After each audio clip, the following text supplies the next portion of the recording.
Is there a difference between discipline and hard work? Yes, and here's why it matters. Listen, I grew up on a farm and I learned how to work really hard. And when you grow up on a farm, you do have to work hard because you're running a business, really it is a business that runs 24/7. The animals need you every single day and the farm doesn't ever stop. So that was my mindset, is that the whole world, I thought everyone worked hard. I thought everyone knew what it felt like to bale hay in 110 degrees and then stand under a really hot tin roof while your brothers like shove hay bales at you for 2 hours until you think you're going to die. I thought everyone knew that, but it turns out they didn't. Now what's interesting is it took me a long time to understand the difference between discipline and hard work in the business world and why it matters. So when I think of discipline as doing those things every day that move your business forward. But discipline doesn't mean doing hard things, for example. It doesn't mean it has to feel hard. In fact, I'm a huge believer in you as a CEO, you as a leader of your business, only doing those things that you love. We call those your genius work, right? Really only doing things that you really, really love to do. And I think of hard work as all the rest of it. So this is interesting because think about it for a minute. For me, doing admin work is hard work. That feels grueling to me. Like if I have to go into, for example, my CRM and do a bunch of work or run a bunch of reports, I would rather just sit there and put my head on the desk because the amount of time and effort that's going to take me, because I just don't like doing it. Can I do it? Yeah, it feels like hard work. Whereas I do enjoy writing. Like I've written 6 books. I've written 5 nonfiction, 1 other nonfiction that I was an author in, and then I've also written a fiction book. And to me, that took a lot of discipline, but it didn't take hard work. So you're seeing the difference. So this is different for everybody. And that's why I really wanted to talk about it, because when someone says, are you working hard? You might be thinking, well, am I supposed to be working hard? No.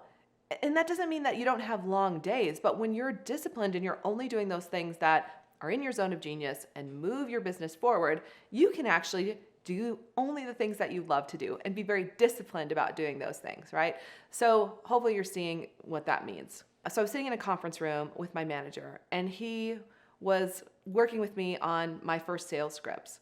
And I'll never forget this because he said, here at this company, we make 100 cold calls every single day. That's your new job, 100 cold calls every single day. And on this tick sheet, and then at the end of the day, you can go home. So that was my new job, which I didn't know what I didn't know. So I thought, okay, I'm trusting him. That makes total sense. So first week on the job, I came in, I just started to make 100 cold calls. And I'll tell you, that felt like hard work. If you've never made 100 cold calls in a day, it's pretty grueling. You're just sitting there.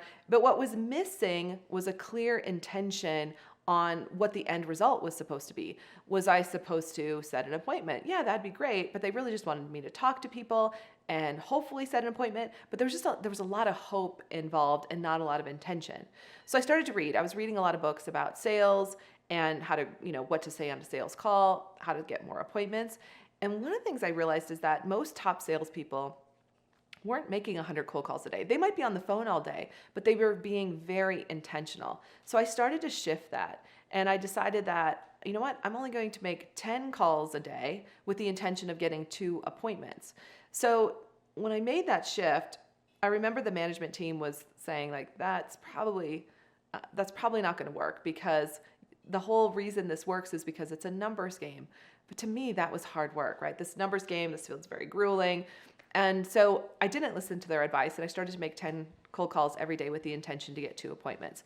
And in that first week, I landed 10 appointments, and my managers were like blown away. They couldn't believe that I gotten 10 appointments in 1 week. So I thought, well, if this works, I'm just going to keep doing it. And over time, what I realized is that it worked extraordinarily well because I was only doing the things that I really loved to do. I knew how to make a cold call. I wasn't doing it all day. In fact, I could knock out 10 calls in 30 minutes and get 2 appointments because that was my clear intention. So hopefully that you're following this difference between hard work. I just got really disciplined at the key things, which allowed me to work a lot less. And that's what we do with our clients now. Now, when we work with our clients, we ask them, how many hours a week do you really want to work? Most are like 20 to 25. So we build their entire schedule around 20 to 25 hours focused on being disciplined versus just sitting at their desk all day and working hard. And that's what's available for you as well. So as a business owner, take the ideas that I just shared with you, this idea of being disciplined versus working hard, and focus in on the genius work. Now, for some of you, that's probably marketing, sales, and leading your team. For others of you, if you have a more focused specialty, maybe you're doing more of that. Maybe it's more writing. Maybe it's leading a podcast, putting out videos. I mean, it could be very specific. The key is, in this moment, I really want you to think about the 3 things that you could focus on, that you actually enjoy doing, that would move your business forward. And then take those 3 things and build a very intentional schedule around them. And in that intentional schedule, if it's 20 hours a week or whatever it might be, build those key pieces into the schedule so that that they're going to get done. And that's what it means to be very disciplined. In my own business, in the beginning, I did do everything, right? And if you're in a startup, I totally understand you're probably wearing multiple hats and you're probably doing a few things that you don't like to do. And I feel your pain. I get that. The truth is, the faster, though, that you can hire and get other people on your team to help you do the things you don't like to do, the faster you can scale, the faster your business can grow. When I hired my first virtual assistant, it was only for 10 hours a week. And she did very specific things that I did not like doing. So right away, I was delegating those specific things to her that just weren't in my zone of genius, weren't fun for me.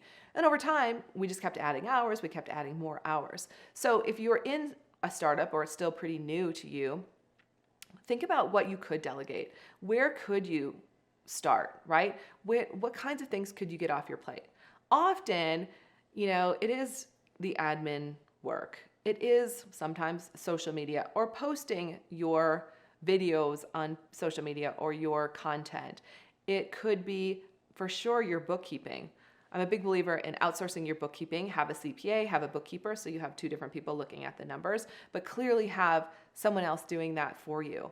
It could be some aspects of marketing. It could be some aspects of sales. Usually in the beginning, though, even if you don't love selling, it's an important part of what you're doing to make sure that you understand the sales process, and you're usually your best salesperson in the beginning until you hire someone else. You could hire someone, though, who could help with appointment setting, for example.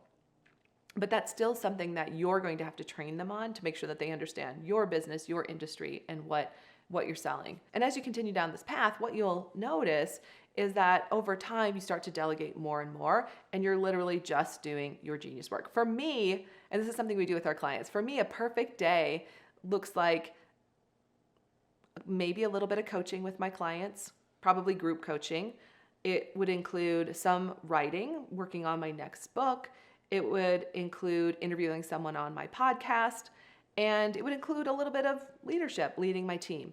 And outside of that, I wouldn't be doing a whole lot more. So for you in this moment, I want you to think, what do you want to be doing in your business? What are your zones of genius? So again, one of your assignments this week is to create your own intentional schedule. And if you've been thinking about letting go of Fridays or Mondays, this is your opportunity to build a schedule that is focused on you doing your genius work and you delegating to the other people on your team. And also remember, the less time you give yourself, the more likely it is that you'll accomplish exactly what you need to get done in that amount of time. So today we covered a lot of different areas, but we were really focused on the difference between hard work and discipline. And is there a difference? And of course there is, right? Hard work is doing the things you don't like to do in your business, to me. Discipline is creating a schedule that allows you to only do your genius work. And it includes building a team and support around you that you can delegate to so that you can just focus on the needle movers every day and stay in that zone of genius. It definitely doesn't mean sitting at your desk all day, right? We're super trained coming out of corporate America to sit from 8 to 5 at your desk. I don't want you to do that anymore. I want you to build a very clear schedule that allows you to just focus on what you want to get done in your business right now. So thanks for hanging out with me today. If you enjoyed this video, stick with me because next up we're going to talk about experience versus skills, what to look for when hiring. And remember, your 2X is waiting for you too.